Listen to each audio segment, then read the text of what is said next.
Hi there, it's Kevin with RogueDeckBuilder.com here with this week's episode of the Market Monday. This week I'm going to talk about actually four cards that I think are undervalued at the moment. I'm going to try to give my best explanation as to why. And we're going to start off with the standard card that I think has solidified itself as a staple. This is World Breaker. I called World Breaker as a card you should pick up or watch before the Pro Tour, and I think that was actually a hit, not a miss, even though the price barely changed after Brad Nilsson top 8'd with his World Breaker Goggles deck. Now, we're in a very healthy metagame. What I mean by that in Standard is it's almost like a rock, paper, scissors format where well, I'd even say that it's more diverse than just three decks. I mean, three different archetypes. There are many different archetypes that are playable right now. We have, on one extreme end of the spectrum, we have Mono White Humans. That is a very fast deck. There's actually two different versions of the deck that run more of a curve topper with the 4 drops, either Archangel of Ties or Gideon. And then we have just the all-out, I've even seen as low as just 2 copies of Always Watching, and then just a ton of 1 and 2 drops to try to get as much value out of the Thales Lieutenant. And then on the other extreme end, we even have Sphinx's tutelage decks that are very grindy. We have Grixis Control, U-White, excuse me, Esper Control, Black-White Control, Black-White tokens. Then we have in the middle of the mid-range decks like Green-White tokens. And then we see decks like this World Breaker ramp type deck that is actually, I would consider more of a mid-range than a control because it does want to win more of the mid-range rather than late games. Late game, it can start to get outclassed by more of the control variants. So there are even some other decks. There's still Seasons Passes and the Black-Green Aristocrats. We still have various Kalitas controller mid-range type builds. And I think that red, I've been messing around with an aggro red deck. Thunderbreak Regent still hasn't seen play for a while. I still think it's an incredibly healthy metagame, and there's a lot more innovation that we have yet to see. But I do like World Breaker. I think that World Breaker in a format that has so much diversity, that means that Green Red Ramp will always be able to see a staple in a archetype that is here to stay. So I think that a mythic that is a 3 to a 4 of in most decks is very, very low at $7. I'm not sure the quantities of Oath of Gatewatch versus the Battle for Zendikar, but I would assume that Oath of Gatewatch was open less than Battle for Zendikar. And a lot of similar cards like this in Battle for Zendikar, the mythics that are seeing play in 2, 3s, 4 ofs, are a lot higher than $7. That's just standard.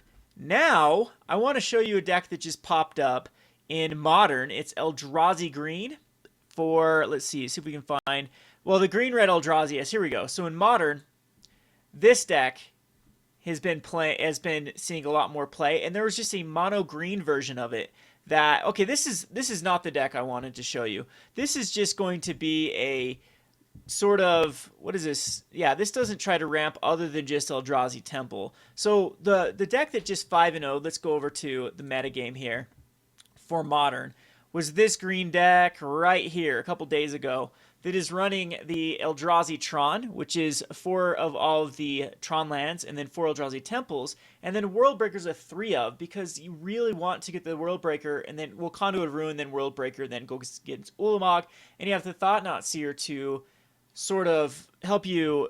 It's kind of like your Thought Seize, and then this deck also has like Fogs to get you to the late game. Still has the Ugin, Karn Liberated, but the World Breaker gives this another depth that previously the Tron-based decks didn't have.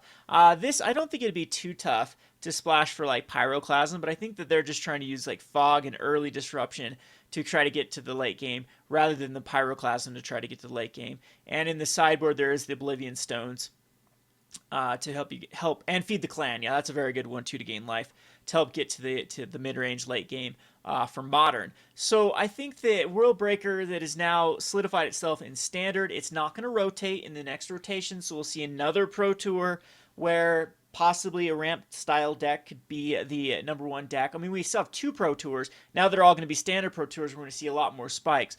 And I just think it's just a matter of time before World Breaker gets its time in the sun. And I still think 7 is very, very low for a Mythic. So on to the next card is Oath of Nissa. Oath of Nissa has now seen play in Legacy and it seems to be a staple in Standard, and it just gets better with the more cards printed. It is basically the Ponder for green. When it enters the battlefield, look at the top 3 cards of your library. You reveal a creature, land, or planeswalker. So green, that's what green's trying to do. It's not trying to do anything fancy with instant sorceries. That is going to be the majority of the deck. You're not going to miss with Oath of Nissa. And then you get to put the rest on the bottom, so you don't get to set up the top of your library, but you could go through a bunch of cards. If you're needing a land, you get a land. If you're needing it's perfect in a deck that doesn't really have much to do on turn 1. I've played it in Tooth and Nail. I do like it with Tooth and Nail because it does add 1 devotion for the Nykthos Shrine of Nyx. I think that if there are going to be some sort of Enchantress style decks, Oath of Nissa is just a free card that also triggers off the enchantment. So if people are familiar with Old Legacy, it was an archetype that was pretty decent Legacy years ago. It's been outclassed now, but there was a whole Enchantress deck that just tried to go crazy with casting as many enchantment cards. And they would have loved this card back in the day. You would have been able to look at the top card, set up your next plays for at least 3 cards, and late game, it will just give you a trigger.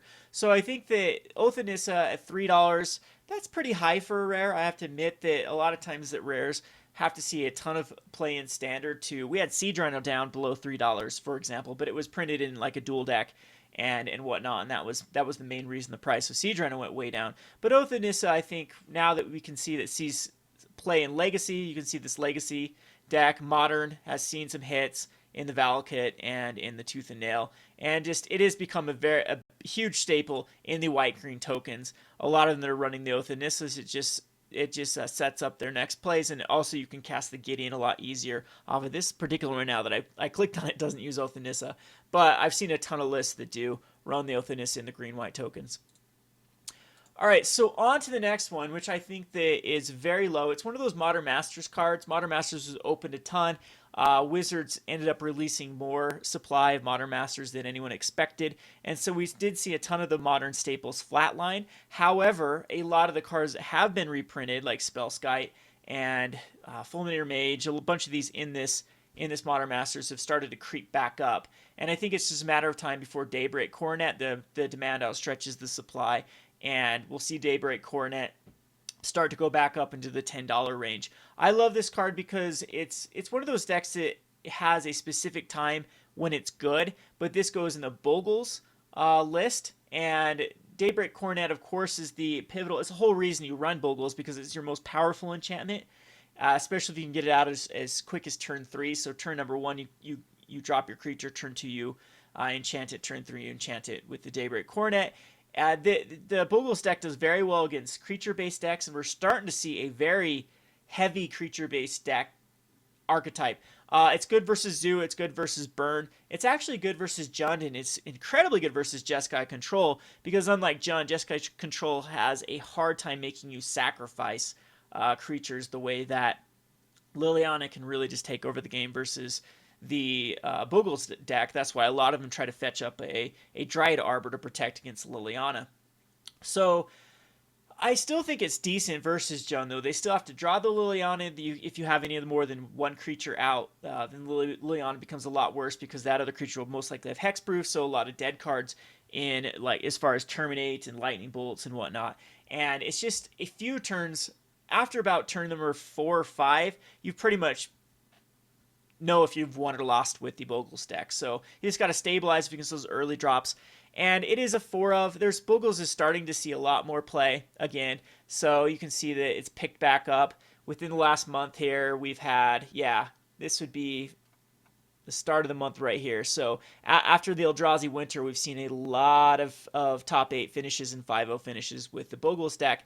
And it definitely is the focal point of the deck. It's usually going to be one of the only few cards that is going to be a 4 of, like the Ethereal Armor. There are even versions that don't run Core Spirit Dancer, just because how vulnerable Core Spirit Dancer is, and they end up running another hexproof card like the Silhana Ledgewalker. But every Bogles deck is going to have the Daybreak Coronets without exception. Now with the honor, so those are my top 3. Now I have an honorable mention that you should definitely keep your eye on, because it could follow a very similar pattern as Stony Silence. Stony Silence was a card that I bought over 300 copies on MTGO for 5 cents a piece. You, my viewers, have to thank that speculation, because it's really kept the brewing alive on the MTGO end because I was able to sell off all those copies between $2 and $4 when I needed them, and allowed me to splurge on a lot of different decks. I'm now out of the Stony Silences, so now I'm running out of tickets. So your donations and your buying of the playmats and every way that you support the channel really does help with the innovation, the ability for me to test out different cards. Being a rogue deck builder, you have to have a slew of different cards. I'm not like the typical Spike that really gets... I have a friend that he bought Bant Control, or Bant Company, and he said for the entire standard season, that's the deck he's going to run. He's made his investment. He thinks that it's a pretty good deck no matter what the metagame throws at him. He's purchased it. He's made the commitment. He's never going to change decks now. I have about a shelf life of 2 weeks of a deck before I get bored, and my channel requires me to brew around a ton of different decks, so requires a ton of cards. So I appreciate everyone that has bought a playmat within the past. I've sold a ton of playmats, actually. The profit margin on the playmat isn't very good. By the time I pay, like, if it goes through the site, if you pay the credit card, then PayPal takes a fee. And then the margins aren't the greatest through ink playmats at the moment. I need to renegotiate with them. But it does give me a decent, like, $78 per playmat purchase to help me fiddle around with different decks and card purchases. So I appreciate those that have purchased one. Anyway, back to what was I even talking about before I went off on this tangent? Oh, yeah, we're talking about my fourth card, which I think could follow the trajectory of the Stony Silence, which is Rest in Peace. Rest in Peace is the hate card for Graveyard. So Stony Silence is the hate card for Affinity and some Tron-based decks that run a ton of artifacts. It's a pain in the ass when they bring it in versus Skred. Stony Silence is also good versus the Thopter Foundry and Lantern Control. So Rest in Peace, if we start to see a lot more Graveyard-based strategies, it's really good versus Jund. It's good versus Grixis. I mean, it's definitely not dead cards versus either of them because it shuts down both their Kolaghan's Command and their Goyf, which is a huge part of how they're going to win the game. The Rest in Peace is very good against the Dredge decks, and we've almost seen daily a 5-0 deck in Dredge. So let's just go back over the metagame with Modern, and here we have, I think that, yeah, so here's a Dredge deck that 5-0'd. That was yesterday. Then the day before, here's a Dredge deck that 5-0. So 2 days in a row. And no Dredge here. And this probably is another Dredge. Nope, that is an Emrakul deck. But this is, Rest in Peace actually does very good against this deck if you can get it out. So that's a perfect example, though. So here's a deck that utilizes Graveyard. We've also started to see some more Unburial Gifts decks come up, and Rest in Peace is great versus that deck. But yeah, a turn 2 Rest in Peace versus Goryo Vengeance is backbreaking. Yeah, it basically just, they have to go through the Breach as their alternate win. But it shuts down at least a huge portion. They can't flashback their Faithless Lootings. Huge advantage. Let's see here. Let's go down here. This is probably another, yep, here's another Goryo's Vengeance stack. So it almost seems like daily there's either a Goryo's Vengeance or a Dredgevine type strategy. So Rest in Peace, I think, is a smart pickup right now. It is a little bit expensive for a card I like to spec into, but $4.50, I think it has a lot more room to grow. So again, most of my specs are going to be both modern and standard playable. That's why I like Worldbreaker and Oath of Nissa. But I think that at least for the two modern playable cards with Rest in Peace and the Daybreak Coronet, those are the smartest pickups right now. That's the range, the $4 or $5. Once a card gets around above about $5, I don't like to speculate into it or really target it for trades because it doesn't have as much room to grow as say the $5 card. A $4 or $5 card can easily shoot up to 20. A $10, $15 card, rare especially, we're talking about Spellskite, Fulminate Name Mage power level before it's going to get up to that point. So I think it's just that $1 to $5 is, well, even 50 cents to $5 is the target that I like to target. Speaking of calls in the last week, let's go ahead and look at Devastating Summons. My Dredge, devastating, learn to spell, Kevin. My Dredge picks have still yet to go up, but you can see that the Devastating Summons is slowly but surely creeping up. The foil versions were recently bought out. Boom, up to $31 for a foil. And we continue to see, there was just a couple days ago a zoo deck that was running 4 Devastating Summons in the deck. So people that have been testing it out have had a lot of, this one doesn't. Let's see if I can find it. One of them clicked on had 4 devastating summons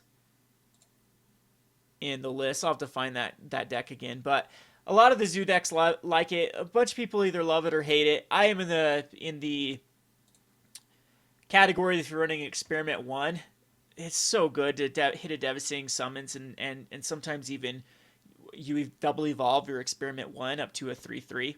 You can get it as high as a 4/4 if you sack all 4 of your lands, and if you kick it with a Bushwhacker, that is so lethal, even with it's just Experiment 1, a Bushwhacker, and the 2/4/4 devastating summons. So I'm under the impression that it's here to stay. We've seen it in so many different archetypes. I think that it could even go in another. It's so synergistic with the Bushwhackers. Now there's 8 of them. It plays very well. So the Surge with the Reckless Bushwhacker especially. So Golgari Graveshield still has some room to increase, but I think with this many finishes in a row, this little creep is going to start outstretching the supply. Looks like the Ravnica one is starting to go up a bit. It's flatlined around $4 for a while, but Vengevine and Golgari Graveshield are just does if we're going to continue to see more 5-0 finishes. So let me just recap the week. So I think that Worldbreaker is a very, very smart pickup from Mythics. Mythics at under $10 have room to grow up to. I think that you're looking at Worldbreaker probably stabilizing at 12-13 if it finds a home like I think it's going to. And the sky's the limit, though. It could go up to, like, if we have a huge finish with the Goggles base deck or another ramp based strategy, we could easily see it go up to 15-18. I think the thing that's keeping it back is it just doesn't have as much casual appeal, which I don't know why. It's a huge, big green creature. Usually those are the perfect targets for casual. Plus it's an Eldrazi. Love it in my Animar deck. Just such a great card in Animar. But I think we need like a huge modern finish again for the card to really solidify itself. The Oath of Nissa, I think, just gets better. I think that now that Oath of the Gatewatch is not being drafted, it's just a smart pickup at $3. It's going to be one of those staples in Eternal formats for time to come. Casual decks are going to love it as well. And the Daybreak Coronet, we're starting to see the Boogles deck start to see more play after the Eldrazi Winter as it starts to prey on the mid-range and aggro-based decks. So those are my picks. I want to know your picks in the comment section below or what you thought about my picks. This has been Kevin with RogueDeckBuilder.com. Thanks for watching.